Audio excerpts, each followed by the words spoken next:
فانجان بزرگ.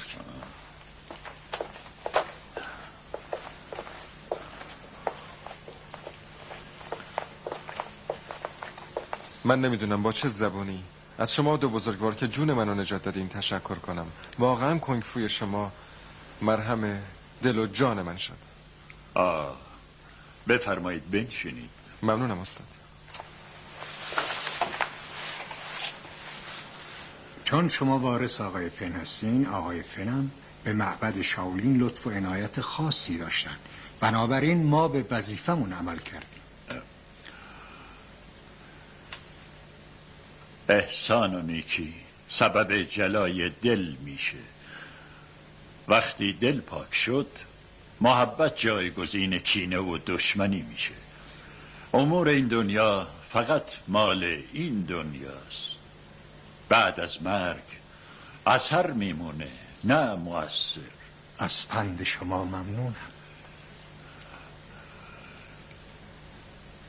لنخو، ما 2 نفر از توان و قدرت خودمون استفاده کردیم. اگه این نیرو برات کافی باشه زنده میمونی.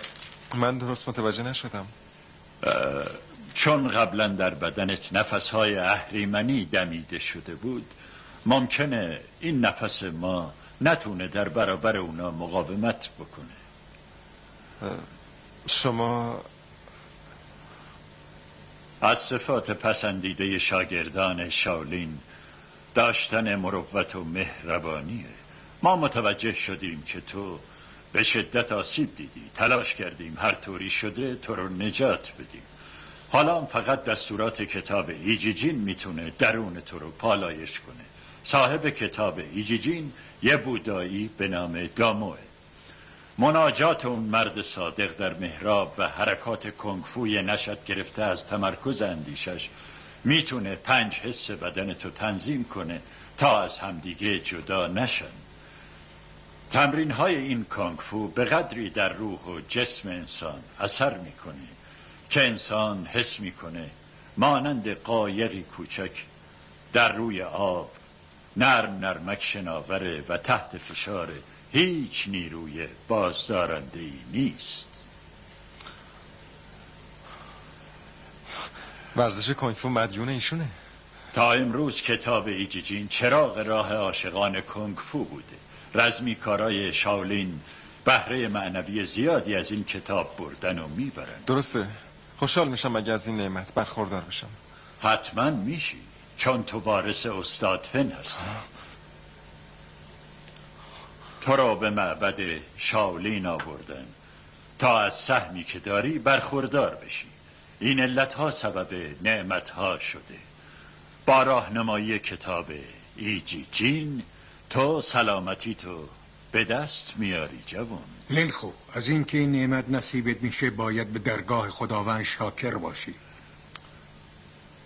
از زمان استاد دمو این کتاب فقط متعلق به شاگردان این گروه بوده. بنابراین پیشنهاد میکنم قبل از شروع لینخوی جوان به گروه شاولین ملحق بشه و خودشو شاگرد این گروه بدونه.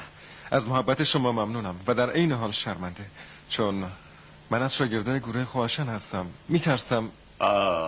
نه، تو از شاگردای خواهشن نیستی جوان. چی؟ بفرما ببین.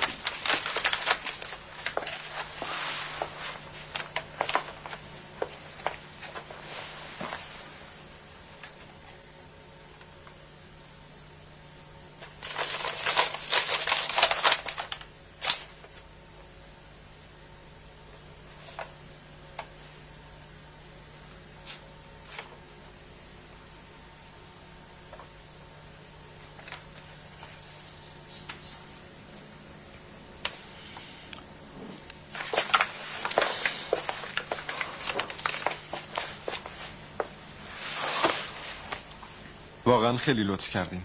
این بزرگواری شماست.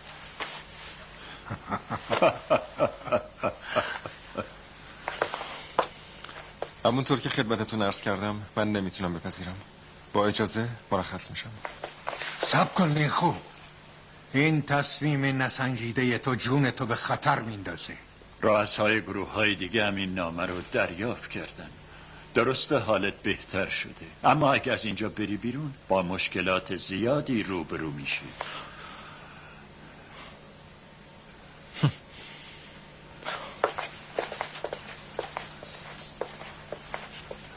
خداوند خودش کمک بکنه. خداوند خودش کمک بکنه.